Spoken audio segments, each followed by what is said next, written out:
Okay, so now that we've got the book review assignment out of the way, or at least I've hopefully addressed some of your concerns and expectations that we have for the book review, we can get into the lecture proper. Now, as I said, because the book review took up so much time, I really wanted to go through and give kind of a detailed explanation of what's expected of you. The lecture this week will be a little shorter, probably. So what we're talking about today is the kind of broader theme is this idea of this problem with the classic model. And one of the ways we're looking at that is through the persistence of unfree labor. For those of you that have studied capitalism before, and I think a lot of the things that we've looked at in this course is the idea that capitalism, once it develops, right, even though things like slavery were central to its emergence, once it gets going, once it gets into a kind of mature industrial phase, these forms of unfree labor are supposed to die out. And what's supposed to take its place and sort of, expand and be the preeminent form of labor is this idea of free wage labor, right? It's the labor that most of us do, right? If you have a job, part-time job in a fast food restaurant, or you work in an office or whatever, you're being paid a wage, right? You are entering into a labor market, offering your labor to sell, and somebody then buys it and pays you a wage as a result of that, okay? This is what we're going to look at today. And we're going to look at two case studies. We're going to look at the case study of the early American colonies, which was the subject of the reading that you guys had this week. And then we're also going to look at a case study of the British Empire in the 19th century. So before we get there, just to kind of connect what we've already talked about last week with this week, we'll do a little bit of review, right? Last week we looked at liberal democratic revolutions, and more broadly the role of politics in the emergence and development of capitalism. Now, these revolutions were not about instituting capitalism per se. It wasn't like, as I said, it wasn't like there was a revolution that had feudalism, and then after the revolution, all of a sudden they had capitalism, right? That's not how it worked. But they were about sort of smashing the last vestiges of feudalism, changing and creating the conditions for capitalism to eventually flourish. We saw this in the American, the English and the French revolutions, and the Haitian Revolution. Now, one of the things these revolutions were supposed to sweep away, of course, was these sort of feudal holdovers, right? These feudal rights, serfdom, unfree labor, coercive labor practices, this kind of authority based on the divine right of kings, right? The justification of authority that existed pre-liberal thought, right? Remember that liberal thought kind of secularized authority, right? Feudalism was about having these bonds of fealty, right, that were based on feudal rights rather than, say, self-interest or a free market, that kind of thing. Right? But even these revolutions, as much as they were able to sweep away many of the vestiges of feudalism, they couldn't get rid of them completely. These things take time to die out. And of course, a lot of this, things that many of you quite convincingly argued in your essays in the midterm, was that even though unfree labor was seen as a feudal relic in the context of these revolutions, right? It never goes away completely. The American Revolution doesn't get rid of slavery. The English Revolution doesn't get rid of slavery. The French Revolution gets rid of slavery, then tries to reinstate slavery. And as in the case of the American Revolution, it actually strengthens slavery. So the question and persistence of slavery after these so-called liberal democratic revolutions that were ostensibly about freedom raises another, right? Why does unfree labor practices persist after a period where they're supposed to go away, right? And this is the topic that we're going to look at right now. And before we get into that, I just want to talk about what I like to call the spectrum of labor. And the reason I call it the spectrum of labor is because we often have this false dichotomy of there's free labor on the one hand and there's slavery on the other hand, right? And they're kind of played against each other like there's one or the other. When in reality, and for those of you that have read the reading for this week already, know that that's not exactly how it works. There's a spectrum of labor. And at the extreme ends are slavery, or particularly the slavery that developed in the Caribbean, in the Atlantic trading system, right? This idea of inherited slavery, so that a person who was a slave was the legal property of somebody else, but their children were also born slaves as a result, right? That is the extreme end of unfree labor. And then the other end of labor is free wage labor, right? The labor that most of us do, even now, right? But in between, there's all different kinds of labor relationships that are at varying levels of free and unfree, with slavery the most unfree and wage labor arguably the most free. So a lot of the things that we're looking at is things like indentured labor, contract labor, right? Workers that exist on land but outside the market, right? Dependency in labor. There are different forms of it.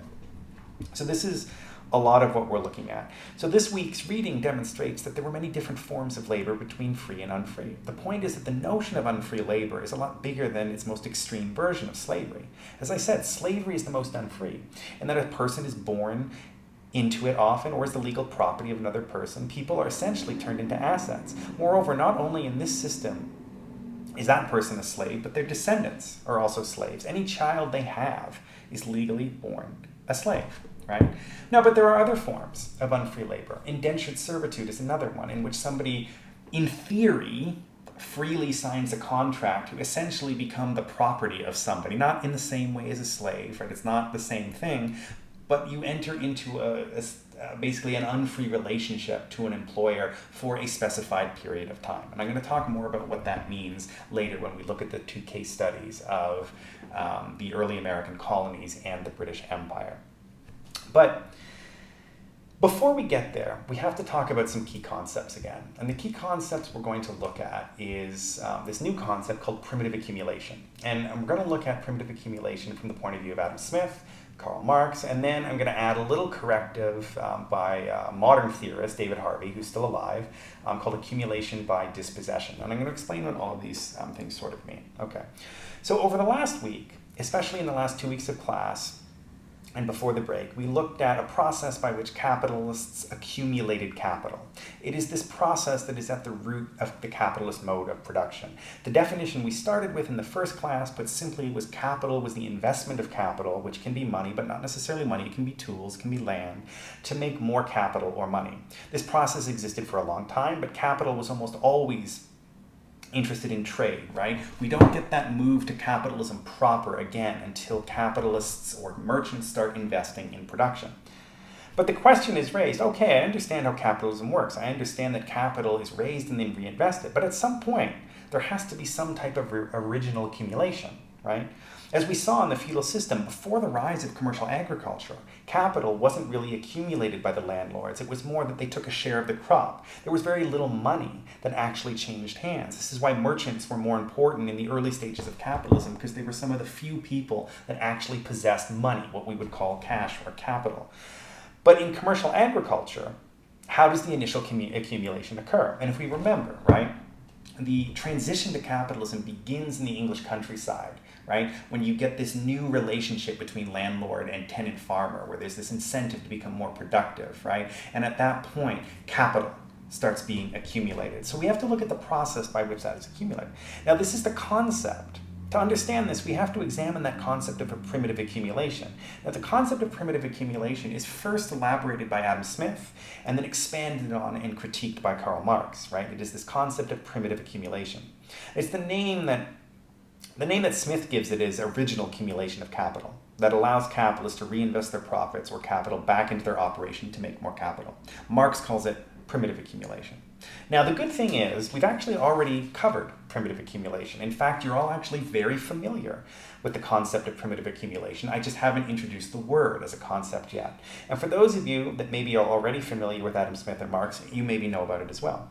Primitive accumulation, right, or the original accumulation, was the process by which the peasantry was kicked off or dispossessed of their land when they lost access to the means of subsistence or the means of production in an agricultural context, right? If we go back to week 2, when we talked about the peasants being kicked off the land, that is primitive accumulation, right? Key to this process, of course, and a lot of you wrote about this in your midterms, was the Enclosure Movement. The Enclosure Movement is actually the easiest and the best example of primitive accumulation, right? This idea that public land or land that was previously owned by peasants was being enclosed and consolidated amongst these large wealthy landlords, right? So what you had was individual people who had access to the means of production but were increasingly dispossessed of it, right? That is primitive accumulation. What these early sort of commercial agriculturalists were doing was accumulating capital, right? Or the means of production. And the means of production at that point really was land, right? And part of the way that they dispossessed the peasantry is because they realized that they can actually, if they rent to a tenant farmer and they dispossess peasants who have, certain feudal rights, that the rate of rent, for example, stays the same because that's their feudal right. If they kick them off and then rent that land to a tenant farmer. Well, they can raise the rent every year. That's accumulation by dispossession. So land that was partly owned or the peasantry partly had access to, they are now dispossessed of it, and that land has been accumulated by the landlord. That is primitive accumulation. Now, as most of you know who have studied this concept, and we've gone over this quite a bit in this class at this point, it's not necessarily peaceful. It can be very violent, right? We saw this in peasant revolts, right? Peasants don't just necessarily take this lying down. They fight back, right? And of course, the landlords fight back. Sometimes peasants are very easily coerced off the land at the point of view of the threat of violence at that point. So landlords then were able to accumulate more land and capital by dispossessing peasants of their land, and that dispossession of common land into private property. This process usually, but not always, is violent. Now, both Smith and Marx agree that the process of primitive accumulation meant the dispossession of the peasantry. Where they disagreed was in how they viewed that process. Where Smith saw opportunity, Marx saw potential for exploitation. Or perhaps another way of putting it is that Smith saw this as liberation, and Marx in a way saw it as a contraction of freedom, right? If we want to think of that Smith saw this as an expansion of freedom, that peasants were liberated from the land and now had more choice, whereas Marx didn't necessarily see it that way, and I'll explain it a little bit more. So for Adam Smith, it was about liberation. For Marx, it was what he called capitalism's original sin. In fact, in Das Kapital, he actually compares it to Christian mythology. He equates Adam eating the apple, which is, for those of you that have studied Christianity, that's the original sin in the Bible, right? He actually says that capitalism is founded on this original sin of primitive accumulation. So if we talk a little bit more and look specifically at Adam Smith, for Smith, he saw the peasants leaving the land as liberation. And there is some truth to that, right? This is the thing about Smith and Karl Marx, is they both make points, right? And there's a lot of truth in what both of them are saying, and they actually agree on a lot. But where they disagree, in many ways, is where they stop their analysis. Now, if we look at Adam Smith, you'll sort of understand what I'm talking about. So for Smith, he saw the peasants leaving the land as liberation, and that now they had far more freedom of movement, which was, of course, partly true, right? That they could go where they pleased, when they pleased. They could choose to sell their labor to whomever they wanted, ideally. If they were mistreated, they could seek employment elsewhere. In theory, this was supposed to be a free market for labor. Moreover, Smith did not see this as violent. He saw it in the realm of opportunity and choice, that in Smith's conception of it, peasants chose to leave the land and pursue other opportunities in wage labor, right? This is how Smith sees it. But that's where he kind of stops his analysis. For him, it's ideal, right? It's this idea that these peasants who previously may have been serfs were tied to the land and couldn't leave. They had no mobility rights. But once they're dispossessed of their land or leave their land in the way that Adam Smith thinks about it, they now have more freedom to pursue other opportunities. Now, Karl Marx, of course, doesn't see it this way. For Marx, it was different. And what you have to remember when we think about the way Adam Smith sees it is this process takes place over hundreds of years, right? These wage laborers that emerge from the dispossession of the peasantry don't just move into a factory system. It takes hundreds of years for that factory system to be set up. So if these peasants are dispossessed, there actually isn't a lot of opportunity for them to pursue other avenues of employment, right? Basically, they probably were just hired as wage laborers to work on somebody else's land at that point. So again, where Smith sees opportunity, it's not exactly opportunity in the way that he thinks about it, right? Now, if we look at the way Karl Marx sees it, it's not just that he doesn't see opportunity, he sees something that leads to potential exploitation. So on the one hand, Marx would agree that the peasants had far more freedom of movement after losing their land. They were not subject to the feudal bonds of fealty. They were not subject to these archaic laws that forced them to stay where they were or to give fealty to this particular landlord, right? Again, where Smith saw opportunity, Marx saw potential exploitation. Smith saw a free market of choice in the labor market. Marx saw coercion. A new wage laborer may have had some choice over who their employer was or where they went, but where they had no choice was whether or not to sell their labor. Because they no longer have access to the means of subsistence, the means of production through land, their only means of survival is to sell their labor. So where Smith looks at it in a more narrow sense, that this labor market that gets created provides a certain freedom of movement, Karl Marx's argument is, yeah, but they have no choice but to be in that labor market. And it's something that is sometimes difficult for us in the 20th century to think about, because markets have become so naturalized in our world and in our experience, right? We are a market society that it's hard for us to imagine a world without them. But for a lot of history, there were people that lived outside the market, right? Whether that's a good or a bad thing or not is up to you.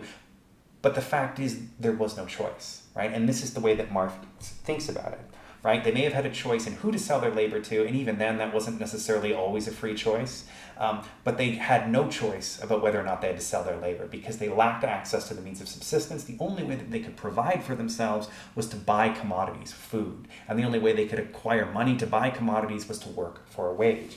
So without access to the means of subsistence or production, the newly dispossessed were forced to sell their labor in order to live. Their choice is basically between selling their labor and living, or not and starving and dying. Is that much of a choice? Marx would say it isn't.